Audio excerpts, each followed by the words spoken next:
Hello, this is Jennifer Weymark, and you're listening to an Oshawa Museum podcast. In today's podcast, we will learn a little bit more about Oshawa's Lakeview Park. This podcast series aims to actively promote awareness and appreciation of our community's history, highlighting remarkable artifacts, documents, photographs, and events from our past. We hope you enjoy the podcast. With the summer right around the corner, Lakeview Park is starting to be filled with people enjoying the lake breezes and the relaxed atmosphere found at the shore of Lake Ontario. Did you know that the park is filled with all sorts of history, just waiting to be explored? At the southernmost end of Simcoe Street once stood Barnards Pavilion. Established in 1920 by William Harold and Viola Rebecca Barnhart, Barnards quickly became one of Oshawa's most popular recreation pavilions. The pavilion featured a dance floor, an ice cream parlor, and a snack bar. The shoreline was once dotted with little cottages, many of which were owned by the Barnards. The beach was also where children of all ages could be found playing on the ocean wave. Part roller coaster, part merry-go-round, this was a very popular feature of the park. The park is also home to three of Oshawa's oldest residences, the homes that make up the Oshawa Museum. These three buildings are examples of a community of European settlers who made Oshawa their home in the early 1800s and helped to build the city we know today. In the center of the museum buildings is a beautiful marble statue. The Lady of the Lake was imported from Italy and proved to be rather controversial at the time. She was placed in an illuminated pool and was dedicated on May 24, 1959. In 2001, it was decided to move her from the west end of the park into the center of the museum complex. The park itself has a long history.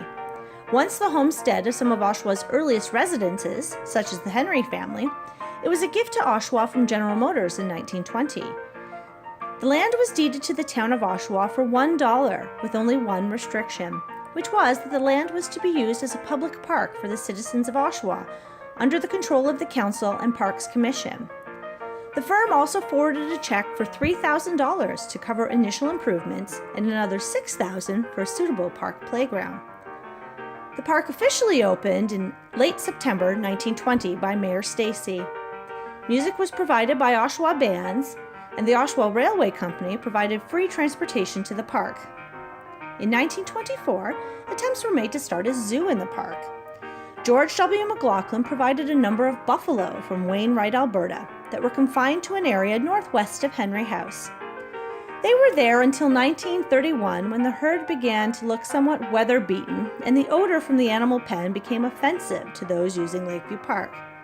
As a result, it was decided to move them elsewhere, to the Riverdale Zoo in Toronto. The park is also home to the final resting place of some of Oshawa's earliest settlers. Many of the members of the Henry family, the Robinson family, and the Guy family are buried in the Oshawa Harbour Pioneer Cemetery. The cemetery was originally located in the east side of the harbour. The cemetery was surrounded by a circle of trees and a stone fence. In 1975, the decision was made to move the cemetery to the west side of the harbour. It is now located at the top of Bonnie Brae Point. The relocation of the cemetery proved to be very interesting, as it was discovered that there were far more burials in the cemetery than originally believed. All in told, 195 remains were moved to their new resting place. This summer, visit Lakeview Park and see some of this amazing history.